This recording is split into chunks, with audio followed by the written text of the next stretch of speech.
אנחנו נסביר כרגע על גיליוטינה שנקראת 486R, גיליוטינה חשמלית, על כל הפונקציות שלה, הפעלות שלה, כפתורים, החלפת סכין וכו'.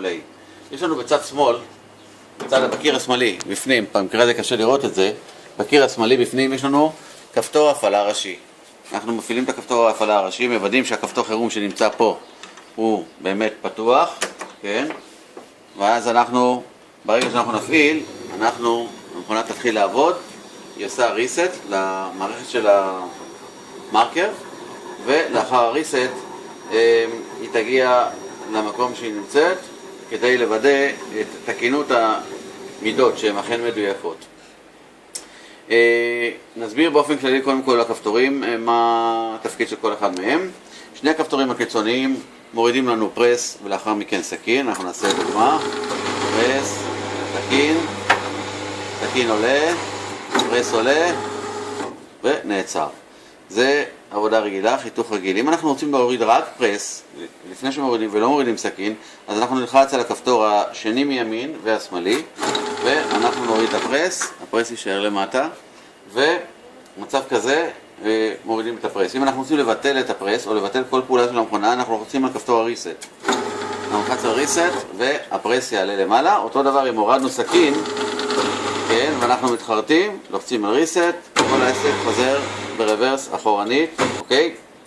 אם אנחנו רוצים, הכפתור הזה, תפקידו לדחוף לנו את הנייר החוצה, אנחנו לוחצים עליו, הוא יוציא לנו את המרקר, זאת אומרת את הדפים החוצה, אוקיי? יש לנו שתי החיצים האלה, תפקידם להזיז את המרקר קדימה ואחורה בצורה ידנית. לחיצה קצרה מזיזה את זה בצורה עדינה, לחיצה ארוכה מתחילה להריץ את המרקר יותר מהר, קדימה ואחורה. כמו שאמרנו, יש לנו את הפוש, הוא דוחף לנו את הדפים החוצה וחוזר חזרה למקום שהוא היה. ריסט אמרנו תמיד בתחילת העבודה של המכונה, אנחנו גם עושים ריסט כדי לעשות כיוון למערכת של המרקר. ויש לנו פה את האזור של המחשב הזה. המחשב הזה, יש לנו פה מספר פונקציות. יש לנו את כפתור המוד שהוא בורר מצבים. אם אנחנו נסתכל על המסך, אנחנו נראה מספר מצבים. בכפתור המוד אנחנו נלחץ על כפתור מוד, אנחנו נראה שזה עובר בין מצבים, 3 מצבים. מצב שיש 2 שורות, זאת אומרת שורה אחת זה חיתוך רגיל, 2 שורות חיתוך של כרטיסי ביקור, ו3 שורות זה חיתוך משתנה, זאת אומרת כל חיתוך במידה אחרת, אוקיי? מצב רגיל, אמרנו 2 שורות, אמרנו 2 שורות זה לכרטיסי ביקור, ושורה אחת זה אומר שזה למצב של חיתוך רגיל, ואז אנחנו חותכים לפי מידה. איך אנחנו חותכים לפי מידה? אנחנו לוחצים על כפתור ה-C ולוחצים מידה מסוימת, נניח 100, עושים 3 אפסים כי יש לנו גם עשירית, ולוחצים OK, ואז המרקר מגיע למידה של 100, ואז אנחנו מכניסים את הנייר וחותכים משתי הכפתורים הקיצוניים, אוקיי? וכן הלאה, זה מידה רגילה, זה חיתוך לפי מידה, כל פעם מידה אחרת. עכשיו אנחנו לוחצים לחיצה אחת, אנחנו עוברים ל3 שורות. 3 שורות אומר חיתוכים משתנים, כל שורה אתה מתכנן צורה אחרת. איך מתכנים תוכניות? אנחנו נלחץ על C, אנחנו צבענו את השורה הראשונה, רושמים את המידה, כן? ואז אחרי שרשמנו את המידה, לוחצים על הכפתור כלפי מטה. העברנו את הצבע לשורה השנייה, רושמים את המידה הבאה, שם לדוגמה, נרשום 200, אוקיי, מעבירים את הכפתור לשורה התחתונה, כן? ועוד מידה, נרשום לנו עוד מידה, כן? ואז אוקיי ארוך, כן? עשינו אוקיי, ואז עוד פעם אוקיי, ואנחנו כבר מגיעים לזה. איך אנחנו יודעים עכשיו? יש לנו פה למעלה, מעל המספרים יש לנו ממורי.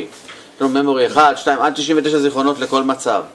אז כדי לעבור בין הממורי יש לנו כפתור ממורי פה, M, לוחצים עליו וצובעים את האזור של הממורי, ואיתו מדפדפים לממורי 2, לממורי 3, או רושמים במספר את הממורי 1, 2, 3.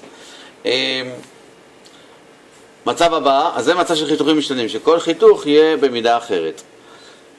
יש לנו 3 צעדים בכל תוכנית כזאת. במצב של 2 שורות, אם אנחנו לחצנו על המוד עוד פעם והגענו למצב של 2 שורות, יש לנו מצב של כרטיסי ביקור. מה זה מצב של כרטיסי ביקור? חיתוך ראשון זה ניקיון, ואחר כך כל 50 או כל 90 או כל 80, כל אחד מה שהוא רוצה, ויש לנו גם פה 99 זיכרונות נפרדים. אנחנו נלחץ C, נרשום לנו מידה הראשונה, סתם לדוגמה, חיתוך, נגיד 320, אנחנו עוברים לשורה השנייה, ובשורה השנייה אנחנו רושמים נגיד כל 50 מילימטר, ואז אוקיי, לחצנו אוקיי, ועוד פעם אוקיי, הוא יגיע ל-320. אנחנו עכשיו בזיכרון מספר 1, אם אנחנו רוצים להחליף את הממורי, את הזיכרון הזה הספציפי שאנחנו רשמנו, עוד פעם עם כפתור ה-M, ועם החיצים האלה, או עם המספרים, רושמים את המספר הזיכרון שאנחנו רוצים, הספציפי לעבודה שאנחנו רוצים.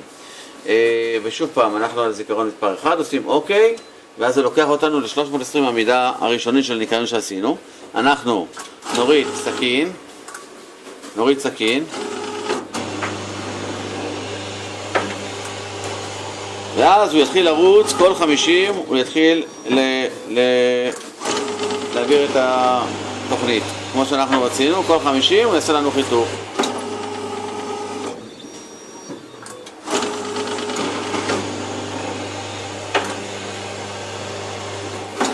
וככה זה עובד בתוכניות של כרטיסי ביקור, הוא יריץ לנו את זה עוד ועוד ועוד, כל פעם 50 כפי שאנחנו עשינו, או במידה אחרת שאנחנו רוצים. חשוב מאוד לזכור בכרטיסי ביקור, הרבה פעמים אנחנו רושמים במחשב הדפסה על 50, אבל ה-50 הזה בהדפסה בפועל הוא לא יוצא בדיוק 50, הוא יוצא נגיד 49.8, סתם דוגמה. פחות 2 עשיריות או פחות עשירית. עכשיו, כשאנחנו חותכים, אנחנו רושמים 50, אז הוא חותך 50. עכשיו, העשיריות האלה שזה לא אמיתי העמידה, הן מצטברות. בסוף פתאום אנחנו מגלים את עצמנו שאנחנו לא עומדים על הקו שאנחנו רצינו. שוב פעם, אנחנו צריכים להגיע למידה הנכונה. אז לכוון, אם צריך לכוון, אנחנו רושמים 50, לפעמים אנחנו צריכים לכוון 497 או 498.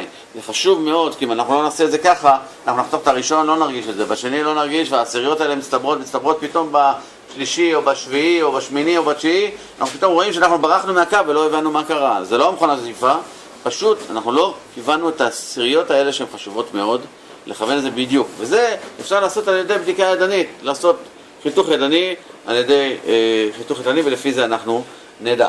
אנחנו נמשיך להסביר על המכונה. יש לנו כפתור function, זה לטכנאים, זה לא, אין לו שימוש בסטנדרט. יש לנו פה את העיניים האלקטרוניות שמגינות עלינו כמובן, וכל פעם שאנחנו נשים עין ידלק לנו פה העיניים האלקטרוניות ולא ייתנו לנו לעבוד. בנוסף יש הכפתור הזה פה, תפקידו לבטל את העין התחתונה במקרה ויש לנו נייר ארוך שיוצא החוצה. עד כאן זה ההסברים הרגילים למכונה, איך אנחנו מפעילים את המכונה.